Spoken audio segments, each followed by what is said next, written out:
Et nous avons contacté par téléphone Madame Passant Fahmi, experte en économie. Bonsoir. Bonsoir Madame.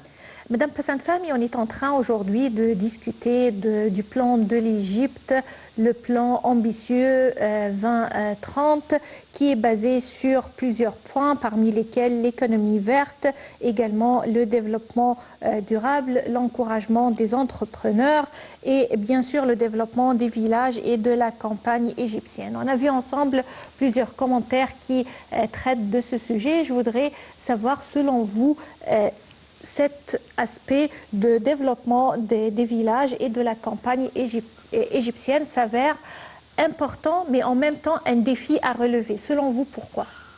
À mon avis, ça c'est un projet, je ne veux pas dire le plus important, c'est un projet très important, mais c'est le plus important après le projet quand on a commencé à combattre les bidonvilles.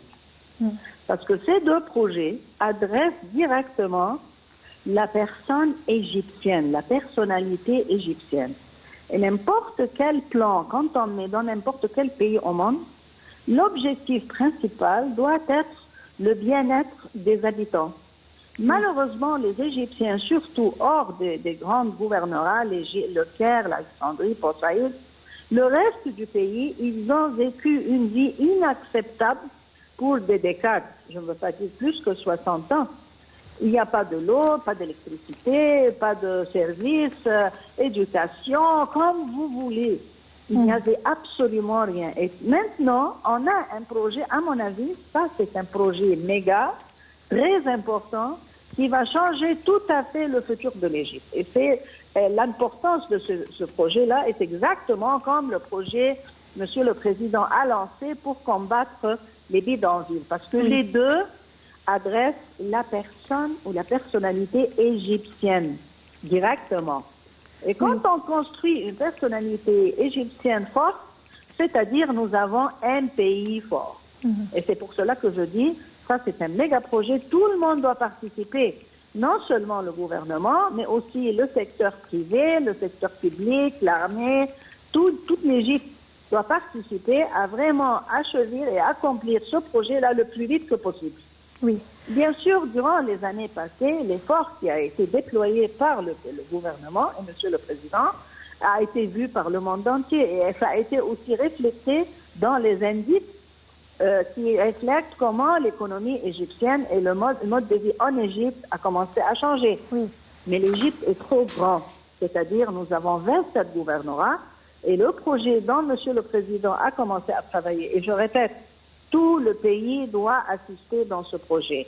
Bien sûr, je répète aussi, le secteur privé a une responsabilité directe. Le secteur privé également, la société civile, les médias, on doit tous collaborer. L'Égypte tout entière doit savoir que ça c'est un projet pour construire l'Égypte réelle dont on connaît. L'Égypte qui a eu une civilisation de 7000 ans. C'est inacceptable de continuer la vie comme ça. Alors, je répète, oui, c'est un méga projet. Tout le monde doit participer. C'est un projet géant. Mais je suis très optimiste que ça va avancer très vite parce que tout le monde veut aider. Même le secteur privé, même, je ne veux pas dire des investisseurs de l'étranger parce qu'ils ont intérêt à investir en Égypte. Et pour vraiment investir dans un pays, nous devons être sûrs qu'il y a une stabilité sociale. Une paix et une stabilité sociale. Oui. Alors, ça, c'est le projet pour développer les 27 gouvernorats et les villages aussi. À mon avis, tout le monde doit aider, y compris le secteur, commençant par le secteur privé. Oui. Et je pense aussi que le gouvernement a un plan très optimiste pour vraiment avancer assez vite sur ce truc. Justement, ces projets ou ces plans, en les réalisant, également, il y a des perspectives et des horizons du respect et de protection de l'environnement. On l'a vu par l'intérêt accordé par le président Abdel Fattah el-Sisi à ce qu'on nomme l'économie verte. On l'a vu à travers plusieurs pas, par exemple, cette campagne de transférer les voitures au lieu de